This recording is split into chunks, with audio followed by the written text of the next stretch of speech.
Bismillahirrahmanirrahim. Assalamualaikum warahmatullahi wabarakatuh. Alhamdulillah adik-adik kita bisa bertemu di dalam mata kuliah Pendidikan Agama Islam di Politeknik Perkapalan Negeri Surabaya. Pada pertemuan pertama ini kita akan barangkali menyampaikan, kami sebagai pengampu mata kuliah akan menyampaikan kontrak belajar, gambaran umum perkuliahan, dan bagaimana mata kuliah nanti dijalankan atau disampaikan. Perkenalkan dulu, nama saya Imam Mahfudzi. Dalam materi ini ada nama lain Pak Lukman Arif, juga sebagai pengajar mata kuliah Pendidikan Agama Islam. Nah, sebelum kita mulai perkuliahan, kita bersama-sama berdoa dulu. Dalam video singkat ini kita akan membaca basmalah. Bismillahirrahmanirrahim.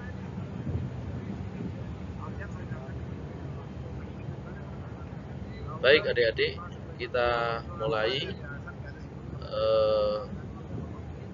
Di dalam slide yang singkat ini kita akan mencoba untuk pertama membahas.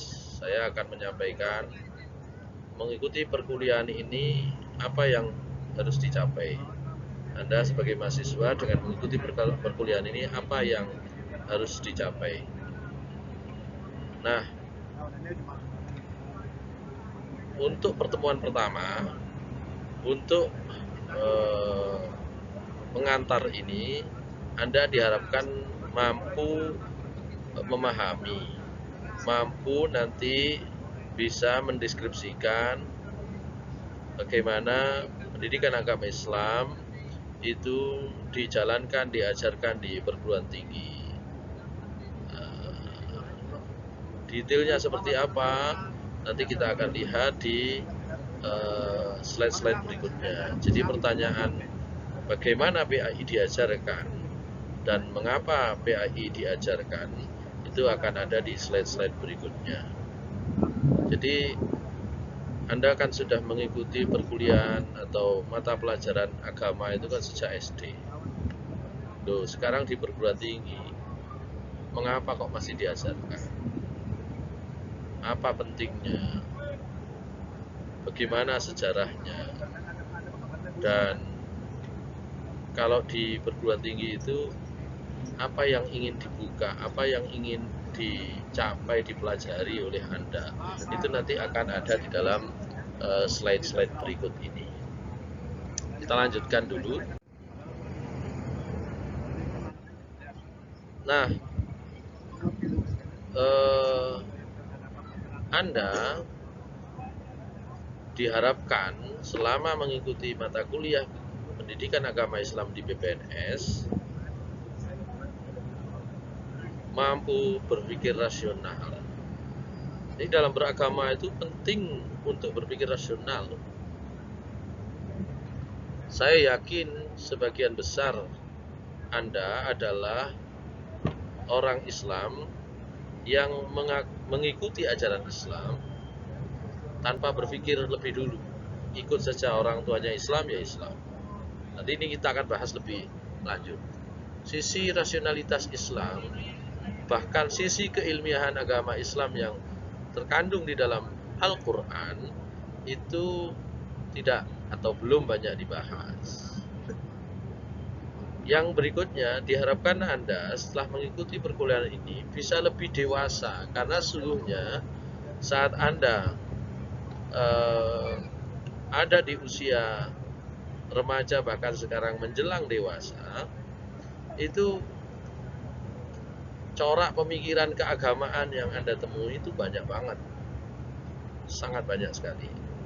Berpikir dewasa itu bukan sekedar ya sudah biarkan nafsi-nafsi sendiri-sendiri setiap orang, bukan hanya itu, tapi juga punya prinsip. Itu orang dewasa ya, tahu apa yang dilakukan diri sendiri sesuai dengan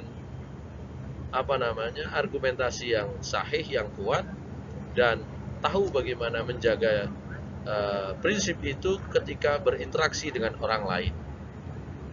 Berinteraksi dengan orang lain itu bisa jadi yang sesama muslim tapi berbeda pemahaman dan pemikiran, termasuk berinteraksi dengan orang lain itu dengan orang yang berbeda agama sekalipun.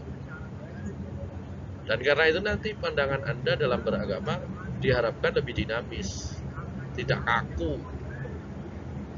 Oleh karena itu diharapkan Anda nanti dalam beragama berpandangan luas. Ya. Sekalipun demikian tetap punya komitmen yang kuat terhadap ajaran agama Islam. Supaya apa? Supaya Anda nanti keluar dari kampus PPNS tidak hanya menjadi ilmuwan, tidak hanya menjadi profesional, tidak hanya menjadi intelektual, tidak hanya menjadi engineer, tapi juga engineer yang berkepribadian Islam,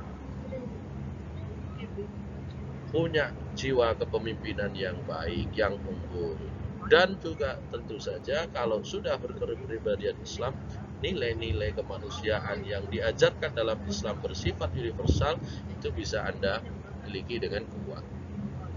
Jadi ada ungkapan ya dari salah seorang pemikir bangsa kita, intelektual muslim, pernah menjadi presiden, Habibie. Itu dia punya angan-angan agar orang Islam itu punya otak seperti otaknya orang Jerman, artinya maju secara ilmu. Ya. Tapi memiliki hati seperti orang Mekah, begitu ya.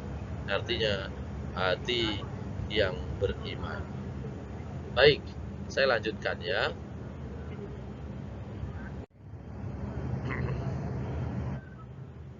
Nah, kontrak belajar ya bagi yang semester 1 barangkali ini penting untuk diikuti dengan seksama.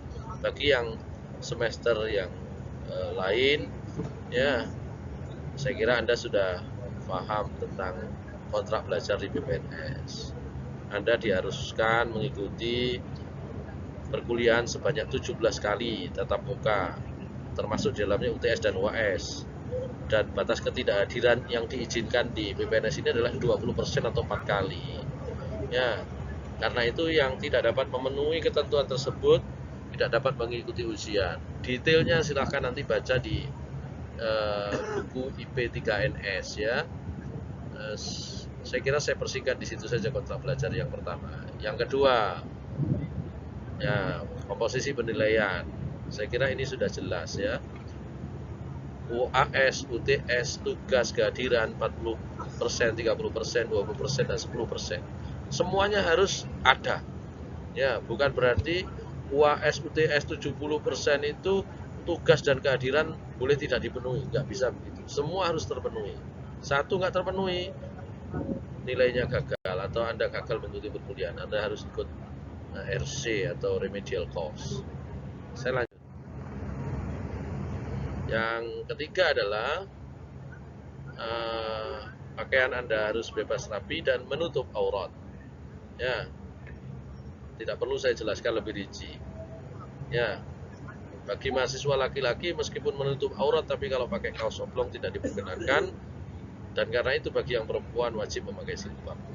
Yang keempat, ya setiap sesi perkuliahan semua mahasiswa diwajibkan membawa Al-Quran yang akan dipakai untuk mengaji di awal sesi. Nanti di setiap pertemuan kita akan ada baca Al-Quran ya untuk mengawali perkuliahan.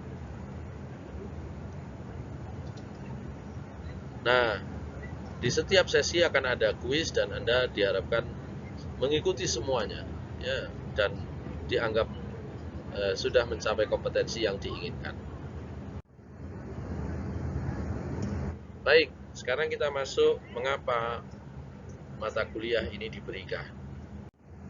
Ya. Yang pertama, mengapa mata kuliah ini diberikan itu bisa dilihat dari aspek sejarah. Secara historis, ya, PAI itu merupakan kewajiban bagi setiap peserta didik, dan itu sudah berlangsung lama. Saya tidak perlu dijelaskan detail ya. Sejak awal perguruan tinggi di Indonesia dibuka, ya, itu baik mata kuliah pendidikan agama termasuk kewarganegaraan, bahasa itu sudah diajarkan. Karena bangsa Indonesia itu bangsa yang religius. Oleh karena itu menjaga religiusitas, keberagamaan itu menjadi tugas semua mahasiswa. Sebagai penyelenggara, negara nanti memfasilitasi berupa aturan-aturan.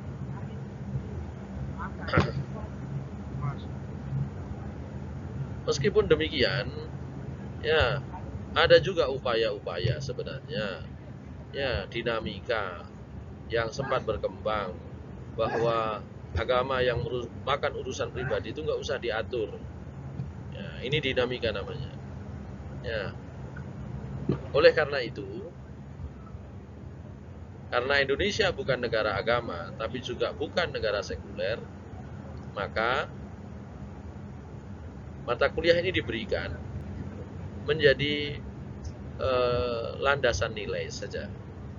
Ya, kemudian pelaksanaannya supaya lebih dinamis diserahkan kepada penyelenggara pendidikan termasuk perguruan tinggi, termasuk di dalamnya adalah dosen dan mahasiswa, bagaimana mereka bisa mencapai tujuan bahwa bangsa Indonesia yang berpegang pada nilai-nilai Pancasila itu bisa tetap mengikuti perkuliahan ini supaya mendapatkan kepribadian yang utuh.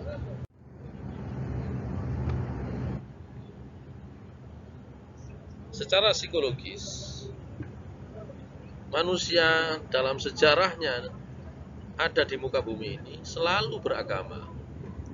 Memang ada sebagian kecil yang tidak percaya Tuhan, ya, tapi sejarah membuktikan bahwa sepanjang hidup manusia, sejak dia sejarahnya tertulis, ya, itu semua adalah orang-orang yang beragama.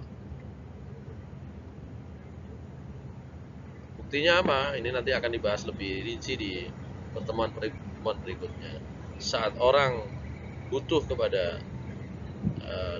sesuatu yang maha dahsyat, maha kuat, saat seorang terjepit, orang biasanya akan memanggil nama Allah Subhanahu wa Ta'ala, Tuhan semesta alam. Karena itulah maka PAI diberikan untuk mengarahkan kecenderungan manusia yang biasanya menghadapi kesulitan-kesulitan untuk bisa mewujudkan pribadi manusia yang seutuhnya, sebagaimana manusia-manusia dahulu juga memiliki dan meyakini agama sebagai fitrah yang diciptakan oleh Allah Subhanahu wa Ta'ala. Nah, ini landasan aturannya. Ngomong landasan aturan banyak ya, baik dalam Pancasila, Undang-Undang Dasar, ya. Pendidikan nasional itu tujuannya supaya Anda beriman, bertakwa kepada Tuhan Yang Maha Esa. Ya, termasuk di dalam undang-undang yang lebih rinci menyebut, ya, lebih rinci itu menyebut bahwa kurikulum pendidikan dasar menengah termasuk kurikulum pendidikan tinggi itu harus mencantumkan di dalamnya pendidikan agama, ya, tidak hanya di sekolah dasar dan menengah. Kalau secara aturan begini, maka setiap penyelenggara pendidikan tidak bisa menghindar. Kita, setiap peserta didik, dosen sebagai pendidik itu harus memfasilitasi ini. Baik, ini secara aturan.